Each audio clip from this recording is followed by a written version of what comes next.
Assalamualaikum warahmatullahi wabarakatuh. Halo semuanya. Kami kelompok 9 yang terdiri dari Arifah Arfan, Muhammad Hilya Basyari, dan Reza Zahran ingin mempresentasikan sekte Khalaf Ahlus Sunnah wal Jamaah Al-Asy'ari dan Al-Maturidi. Pengertian Khalaf. Khalaf artinya masa yang datang sesudah. Khalaf menurut istilah diartikan sebagai jalan para ulama modern, walaupun tidak dapat dikatakan bahwa semua ulama modern mengikuti jalan ini. Adapun ungkapan Ahlus Sunnah atau sering juga disebut Sunni dapat dibedakan menjadi dua pengertian, yaitu umum dan khusus. Sunni dalam pengertian umum adalah lawan kelompok Syiah. Dalam pengertian ini, Mu'tazilah sebagaimana juga Asy'ariyah masuk dalam barisan Sunni. Sunni dalam pengertian khusus adalah mazhab yang berada dalam barisan Asy'ariyah dan merupakan lawan Mu'tazilah. Selanjutnya, Ahlus Sunnah banyak dipakai setelah munculnya aliran Asy'ariyah dan Maturidiyah, dua aliran yang menentang ajaran-ajaran Mu'tazilah. Kemudian, itu sejarah lahirnya sekte Khalaf.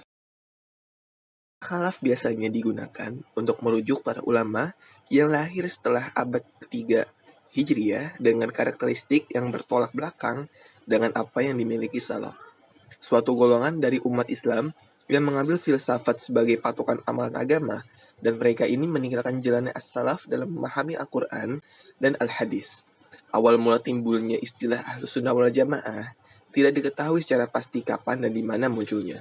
Karena sesungguhnya istilah Ahlus Sunnah wal Jamaah mulai dipopulerkan oleh para ulama salaf ketika semakin mewabahnya berbagai bid'ah di kalangan umat Islam. Karakteristik yang paling menonjol dari Khalaf adalah penakwilan terhadap sifat-sifat Tuhan yang serupa dengan makhluk pada pengertian yang sesuai dengan ketinggian dan kesuciannya. Pendapat Ahlus Sunnah dapat dibedakan menjadi dua pengertian seperti yang di awal tadi, yaitu umum dan khusus. Sunni dalam pengertian umum adalah lawan dari kelompok Syiah. Dalam pengertian ini, Mu'tazilah sebagaimana Asy'ariyah masuk dalam barisan Sunni.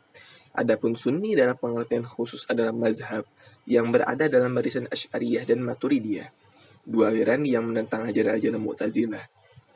Dalam hubungan ini, Harun Nasution dengan meminjam keterangan Tasiqu Burozadah menjelaskan bahwa aliran Ahlus Sunnah muncul atas keberanian dan usaha Abu Hasan al-Asy'ari sekitar tahun 300 Hijriah.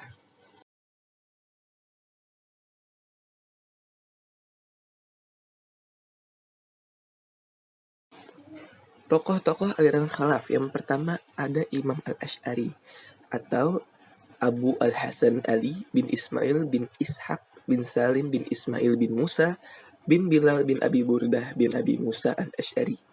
Menurut beberapa riwayat, beliau dilahirkan di Basrah pada tahun 260 Hijriah atau 875 Masehi.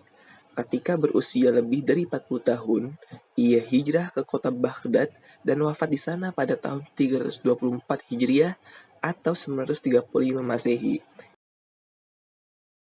Al-Asy'ari menganut faham Mu'tazilah hanya sampai ia berusia 40 tahun. Setelah itu, secara tiba-tiba, ia mengumumkan di hadapan jemaah Masjid Basrah bahwa dirinya telah meninggalkan faham Mu'tazilah dan menunjukkan keburukan-keburukannya. Menurut Ibnu Asakir, yang melatar belakangi Al-Asy'ari meninggalkan Mu'tazilah adalah pengakuan beliau telah bermimpi bertemu dengan Rasulullah SAW sebanyak 3 kali, yakni malam ke-10, ke-20, dan ke-30 pada bulan Ramadan. Dalam 3 mimpinya itu, Rasulullah memperingatkan agar meninggalkan faham Mu'tazilah dan membela faham yang telah diriwayatkan oleh beliau. Berikut beberapa pendiri aliran Asy'ari dan juga tokoh aliran Asy'ari.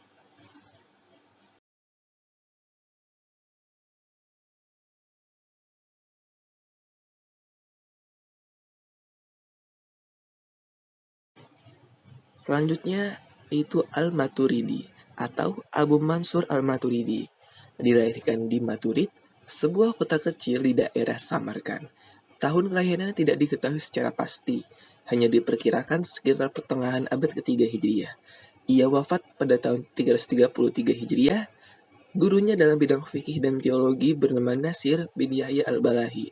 Beliau wafat pada tahun 264 Hijriah. Al-Maturidi hidup pada masa Al-Mutawakil yang memerintah tahun 232 sampai 274 Hijriah. Karir pendidikan beliau lebih dikonsentrasikan untuk menekuni bidang teologi daripada fikih. Ia dilakukan untuk memperkuat pengetahuan dalam menghadapi faham teologi-teologi yang banyak berkembang di masyarakat Islam, yang dipandangnya tidak sesuai kaidah yang benar menurut akal dan syarat. Pemikiran-pemikirannya banyak dituangkan dalam bentuk karya tulis. Di antaranya ialah kitab Tauhid, Takwil Al-Quran, Makhash Asy-Syara'i. Al-Maturidi didirikan oleh Abu Mansur Muhammad Al-Maturidiyah. Tokoh aliran Al-Maturidi adalah Abu Al-Yusr Muhammad Al-Bazawi. Al-Bazawi sendiri mempunyai beberapa orang murid, yang salah satunya adalah Najm ad-Din Muhammad Al-Nasafi, pengarang buku Al-Aqaidah Nasafiyah, seperti Al-Baqillani dan Al-Juwaini. Selanjutnya, penyebaran aliran khalaf. Ketika Nizam al-Mulk menyusun kebijaksanaan jangka panjang untuk mempertahankan kekuasaan golongan Sunni secara intelektual dan teologis, melalui khutbah-khutbah Jumat, ajaran-ajaran al-Asy'ariyah disampaikan.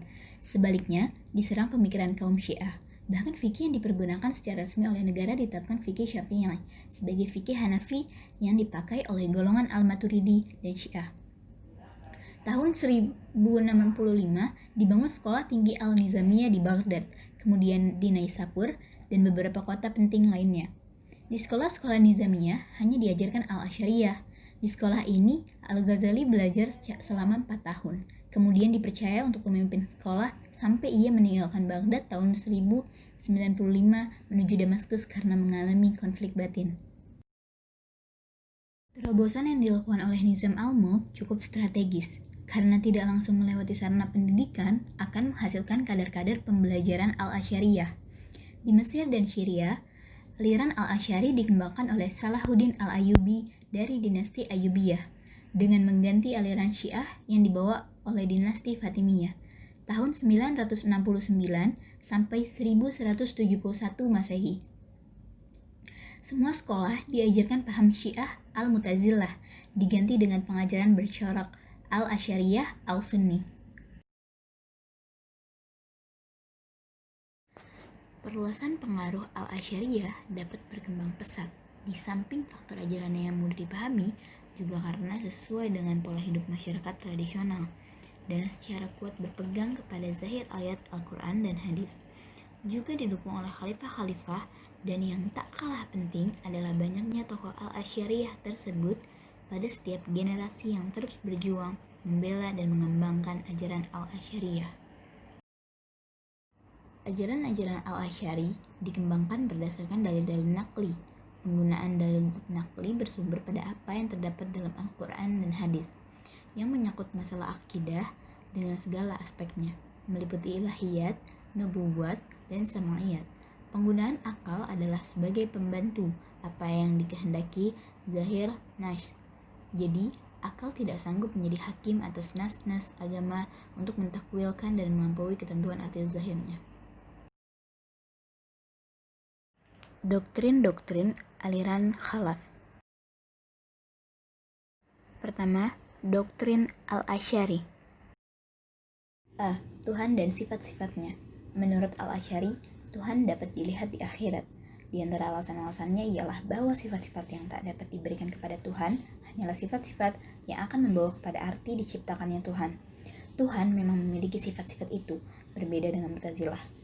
Dan sifat-sifat itu seperti mempunyai tangan dan kaki, namun tidak boleh diartikan secara harfiah. Selanjutnya, al-Asy'ari berpendapat bahwa sifat-sifat Allah itu unik, sehingga tidak dapat dibandingkan dengan sifat-sifat manusia yang tampaknya mirip. Dengan demikian, kalau dikatakan Tuhan dapat dilihat, itu tidak mesti berarti bahwa Tuhan harus bersifat diciptakan. B. Kebebasan dalam berkehendak. Menurut al-Asy'ariyah, Allah pencipta pembuatan manusia, sedangkan manusia sendiri yang mengupayakannya atau muktasib. Hanya Allah lah yang mampu menciptakan segala sesuatu, termasuk keinginan manusia. Hal ini berbeda dengan Mu'tazilah yang berpendapat bahwa manusia menciptakan perbuatannya sendiri. C. Akal dan wahyu dan kriteria baik dan buruk.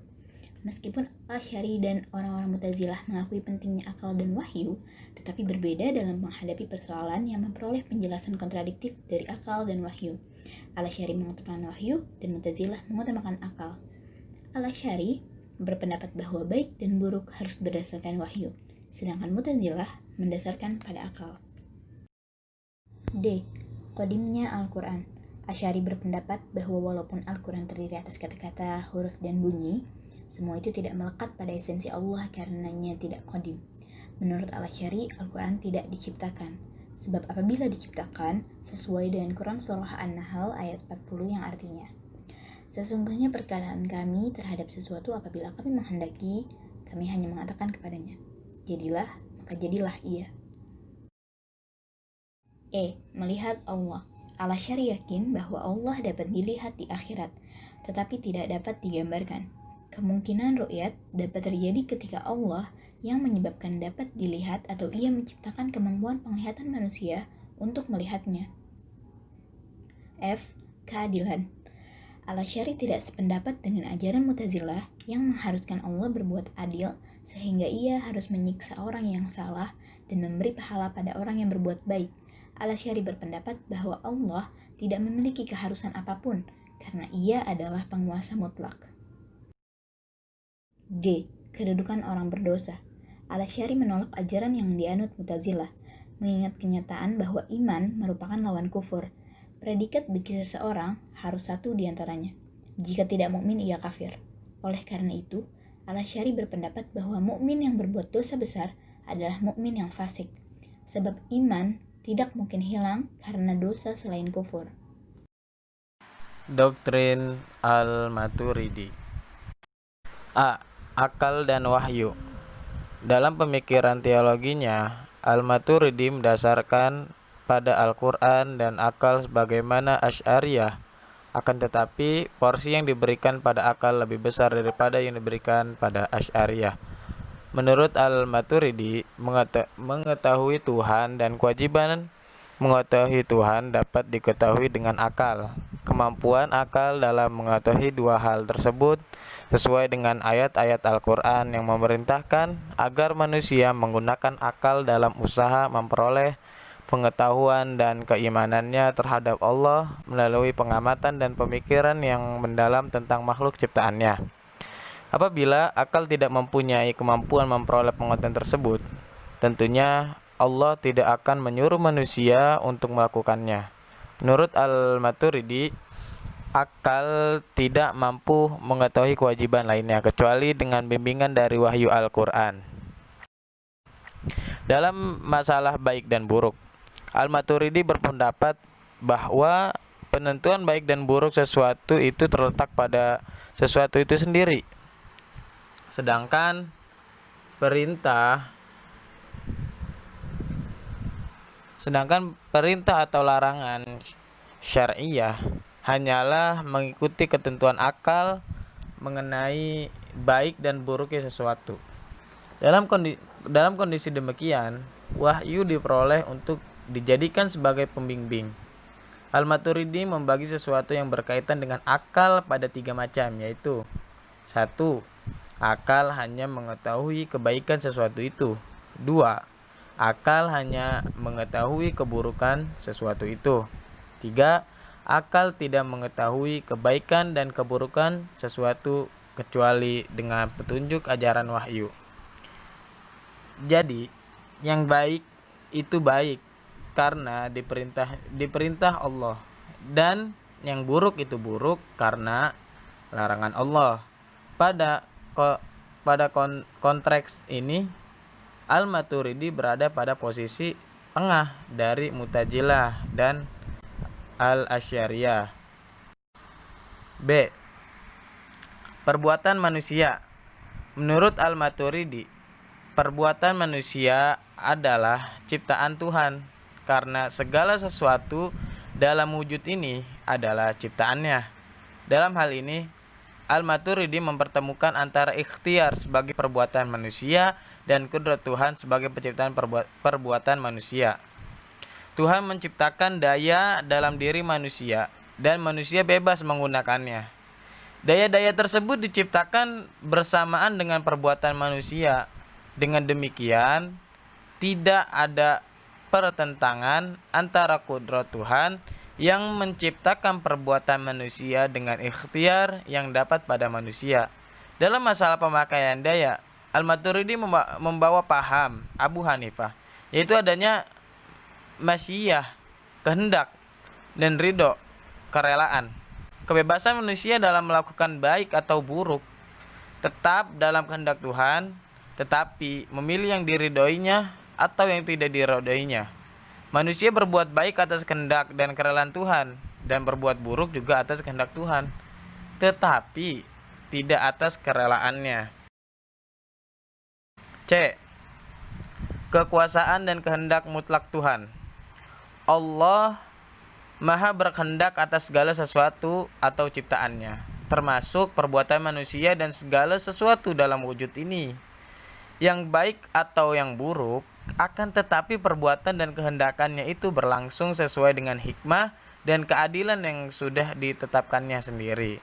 D. Sifat Tuhan. Berkaitan dengan masalah sifat Tuhan, ditemukan persamaan antara pemikiran Al-Maturidi dengan Al-Asy'ariyah. Seperti halnya Al-Asy'ariyah, Al-Maturidi berpendapat bahwa Tuhan mempunyai sifat seperti sama, basar, dan sebagainya. Al-Maturidi berpendapat bahwa sifat itu tidak dikatakan sebagai esensinya dan bukan pula lain dari esensinya. Sifat-sifat Tuhan itu muljamah, ada bersama atau inherent, zat yang terpisah. E. Melihat Tuhan. Al-Maturidi mengatakan bahwa manusia dapat melihat Tuhan. Hal ini diberitahukan oleh Al-Quran, antara lain firman Allah dalam surat Al-Qiyamah ayat 22 dan 23. Al-Maturidi lebih lanjut mengatakan bahwa Tuhan kelak di akhirat dapat ditangkap dengan penglihatan, karena Tuhan mempunyai wujud walau ia imaterial, tak berwujud. Namun melihat Tuhan kelak di akhirat tidak dalam bentuk bila kaifah, karena keadaan di akhirat tidak sama dengan keadaan di dunia. F. Kalam Tuhan. Al-Maturidi membedakan antara kalam yang tersusun dengan huruf dan bersuara dengan kalam nafsi, sabda yang sebenarnya atau makna abstrak. Kalam nafsi adalah sifat qadim bagi Allah, sedangkan kalam yang tersusun dari huruf dan suara adalah baharu, yaitu hadis. Kalam nafsi tidak dapat kita ketahui hakikatnya. Al-Maturidi berpendapat bahwa pelaku dosa besar tidak kafir dan tidak kekal di dalam neraka, walaupun ia mati sebelum bertobat. Hal ini karena Tuhan telah menjanjikan akan memberikan balasan kepada manusia sesuai dengan perbuatannya. Kekal di dalam neraka adalah bagi orang yang berbuat dosa syirik. Dengan demikian, berbuat dosa besar selain syirik tidak akan menyebabkan pelaku kekal di dalam neraka. Oleh karena itu, perbuatan dosa besar selain syirik tidaklah menjadikan seseorang kafir atau murtad. G. Perbuatan Tuhan. Semua yang terjadi atas kehendaknya, dan tidak ada yang memaksa atau membatasi kehendak Tuhan, kecuali karena ada hikmah dan keadilan yang ditentukan oleh kehendaknya sendiri. Setiap perbuatannya yang bersifat mencipta atau kewajiban-kewajiban yang dibebankan kepada manusia tidak lepas dari hikmah dan keadilan yang dikehendaki. Kewajiban-kewajiban tersebut antara lain: 1. Tuhan tidak akan membebankan kewajiban-kewajiban kepada manusia di luar kemampuannya, karena hal tersebut tidak sesuai dengan keadilan, dan manusia juga diberi Tuhan kemerdekaan dalam kemampuan dan perbuatannya. 2. Hukuman atau ancaman dan janji pasti terjadi, karena demikian merupakan tentu keadilan yang sudah ditetapkannya. Oleh karena itu, Tuhan tidak wajib baginya berbuat as-shalah wal alas-sohlah yang baik dan terbaik bagi manusia. H. Pengutusan Rasul. Akal tak selamanya mampu mengetahui kewajiban-kewajiban yang dibebankan kepada manusia. seperti kewajiban mengetahui baik dan buruk serta kewajiban lainnya dari syariat yang dibebankan kepada manusia. Al-Maturidi berpendapat bahwa akal memerlukan bimbingan ajaran wahyu untuk mendapat pengetahuan kewajiban-kewajiban tersebut. Jadi, pengutus Rasul berfungsi sebagai sumber informasi. Tanpa mengikuti ajaran wahyu yang disampaikan oleh Rasul, berarti manusia telah membebankan sesuatu yang berada di luar kemampuan akalnya, yaitu bahwa pengutus Rasul kepada umat adalah kewajiban Tuhan agar manusia dapat berbuat baik, bahkan terbaik dalam hidupnya. Pelaku dosa besar, murtakib al-kabir. Al-Maturidi berpendapat bahwa pelaku dosa besar tidak kafir dan tidak kekal di dalam neraka, walaupun ia mati sebelum bertaubat. Hal ini karena Tuhan telah menjanjikan akan memberikan balasan kepada manusia sesuai dengan perbuatannya. Kekal di dalam neraka adalah balasan untuk orang musyrik. Menurut Al-Maturidi, imam cukup dengan tasdik dan iqrar. Adapun amal adalah penyempurna iman. Oleh karena itu, amal tidak akan menambah atau mengurangi esensi iman, kecuali menambah atau mengurang pada sifatnya. Cukup sekian presentasi dari kelompok kami. Kurang lebihnya mohon maaf. Billahi taufiq wal hidayah. Wassalamualaikum warahmatullahi wabarakatuh.